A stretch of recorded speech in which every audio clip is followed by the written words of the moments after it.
रना रना रनु रे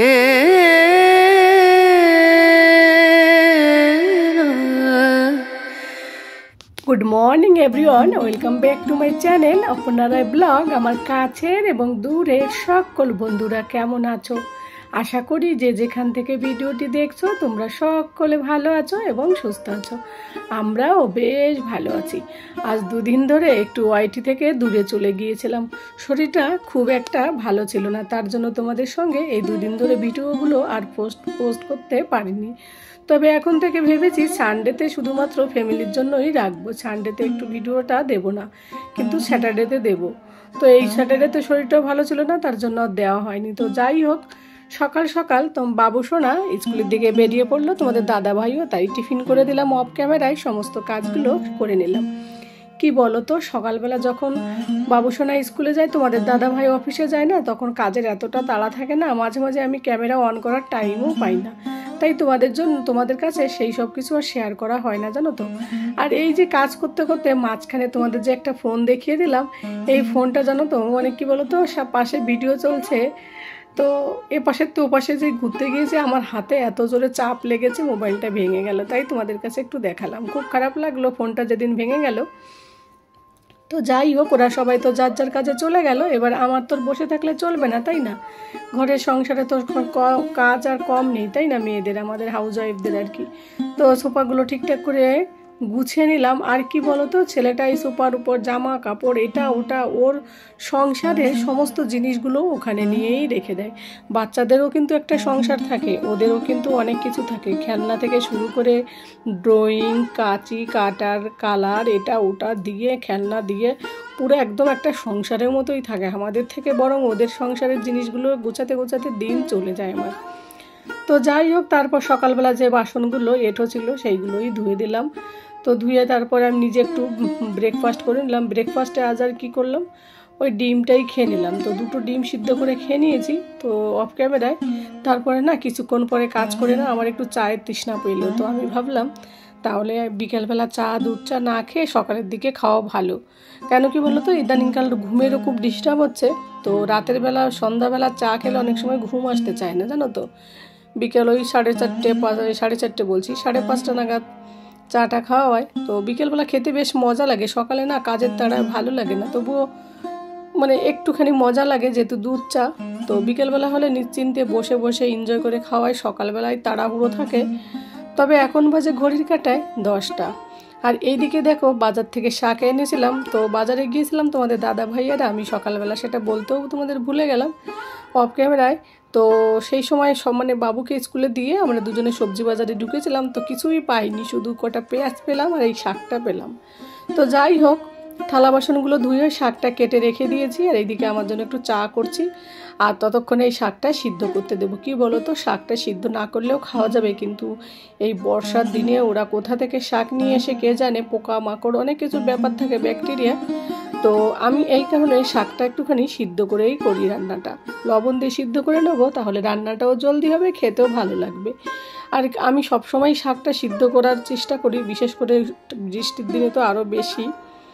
তো যাই হোক, কথা বলতে বলতে এদিকে আমার চাটা কমপ্লিট হয়ে গেলো। চাটা যখন আমি ভয়েস ওভার করছিলাম না, তখনই আবার খেতে ইচ্ছা করছিলো। চা দেখলেই আমার মানে কি বলবো, মুখে জল চলে আসছে। সকালবেলা এদিকে মৌরির জলও খাওয়া হয়ে গেল, সেটার কাপটা ওখানে ছিল, তো সেটা বেসিনে রেখে দিলাম। আর এইদিকে চাটা রেখে আবার শাকটাকে একটু নাড়াচাড়া দিতে এলাম গ্যাসটা চলো করে দেওয়ার জন্য।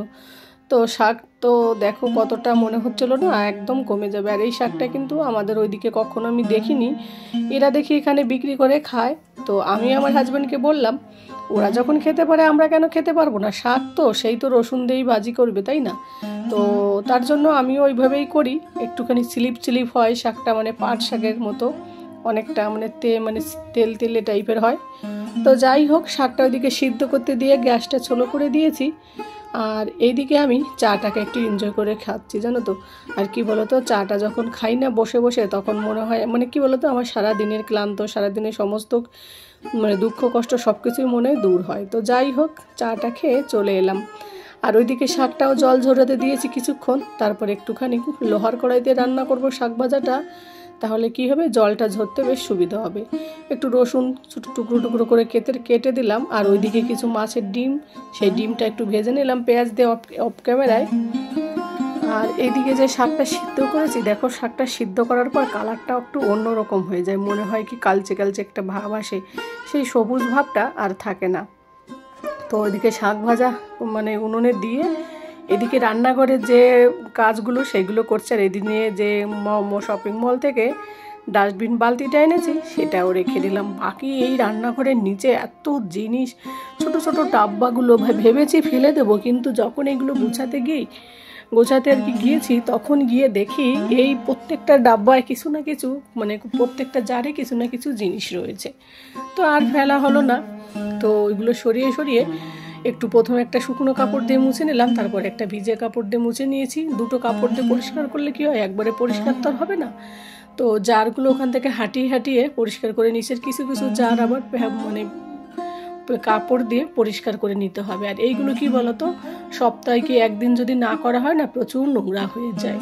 আর এখন তো এমনিতেই সংসারে প্রত্যেকটা কাজ অনেকে বলে দুর্গাপূজার চেয়ে ঘরবাড়ি পরিষ্কার করতে হবে, কিন্তু আমার মনে হয় প্রত্যেক দিন কাজ করলে কাজের চাপটা একটু থাকে না, কোনো না কোনো এক সাইড পরিষ্কার করা উচিত। তো তার জন্য আজ চিন্তা করেছি সকালবেলা থেকে না, গতকাল রাতের থেকেই ভেবেছি সকালবেলা ঘুম থেকে উঠে সমস্ত কাজগুলো করে তারপর আমি রান্নাঘরের এই সাইডটা একটু পরিষ্কার করতে বসে পড়ব।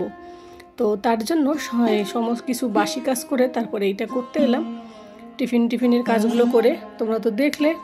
আর এই যে জারগুলো এইগুলো একটু পরিষ্কার করে নিচ্ছি, আর যেগুলো জলদি ইউজ করতে হবে সেইগুলো আবার উপরে তুলে দিচ্ছি, কারণ কোনো সময় কি হয় বলো তো, নিচে থাকে তো নিচের দিকে ঝোঁকা হয় না, দেখা হয় না, তো সেইগুলো থেকে যায়, নষ্ট হয়ে যায়। তো ওই কারণে দেখলাম যে কিছু কিছু আছে জিনিস, যেমন গুড় আছে অনেক দিন হলো, তো গুড়টা উপরে রেখে দিলাম, এরকম করে আরও কিছু কিছু জিনিস ছিল সেগুলো উপরে রেখে দিলাম, বাকিগুলো সব নিচে। আর এই যে দেখছো না কড়াই মানে হাঁড়িগুলো, এই হাঁড়ি কিন্তু আমার বিয়ের সময় একটা দিয়েছিল বাবা, বাকিটা আমি কিনেছি, কিন্তু আর একটা গিফট পেয়েছি। কিন্তু এই হাঁড়িগুলো কোনোদিন ইউজ করা হয় না, যদি কোনো অনুষ্ঠান হয় বাড়িতে তখনই মানে করা হয়, তাছাড়া করা হয় না, সেইভাবেই পড়ে থাকে। তো সমস্ত জিনিসগুলো একটু একটু করে পরিষ্কার করে নিচ্ছি, ন্যাকড়া দিয়ে একটু পরিষ্কার করে মুছে নিলে বেশ ভালো হয়। আর এইদিকে দেখো একটা বিস্কিট রয়েছে, আমি নিজেও জানি না। আর এই দিন যে শপিং মল থেকে 1 কিলো ওটসের প্যাকেট নিয়ে এলাম, কিন্তু এইদিকে দেখি এর মধ্যে আবার আধা কিলো প্যাকেটের অন্য কোম্পানির প্যাকেটের ওটস রয়েছে, এইদিকে পাস্তা চাউমিন কত কিছু রয়েছে, বিরিয়ানির চাল সব কিছু রয়েছে, কিন্তু আবার কেনা হয়। তো এর মধ্যে থাকে তো অনেক সময় আমার খেয়াল থাকে না, তো সেইগুলো আবার একটু দেখলাম। তো এখন আবার দেখলাম 1 সপ্তাহের মধ্যে আবার হয়তো পরে হয়তো ভুলে যাব। তো দেখে থাকলে কি হয় জানো তো, 2-3 দিন তো মনে থাকে, সেই 2-3 দিনে একটু একটু করে সব কিছু ইউজ করা হয়, তারপরে আবার 1 সপ্তাহ পরে মানে এগুলো ধরা হয়। তো যাই হোক, দেখো কথা বলতে বলতে অনেকটা কাজ করে ফেললাম। নিচেটা অনেকটা ধুলো ছিল, নোংরা জমেছিল, সেগুলো একটু সুন্দর করে পরিষ্কার করে নিলাম। চালের ডাব্বাটাও একটু পরিষ্কার করে নিলাম, চাল অনেকগুলো আনতে হবে ভেবেছি। এদিকে আটা সব কিছু আর কি, চাল আটা ওটস মাখানা মুড়ি সব ডাব্বাগুলো নিচেই রেখে দিই আমি। আর যেগুলো আর কি সংসারে যেগুলো মানে ছোট ছোট জিনিস প্যাকেটে কেনা থাকে সেগুলো এলোমেলো করে রেখে দেবো, তার জন্য ওই লাল বালতিটার মধ্যে সমস্ত কিছু গুছিয়ে রাখি, তাহলে কি হয় এলোমেলো থাকে না।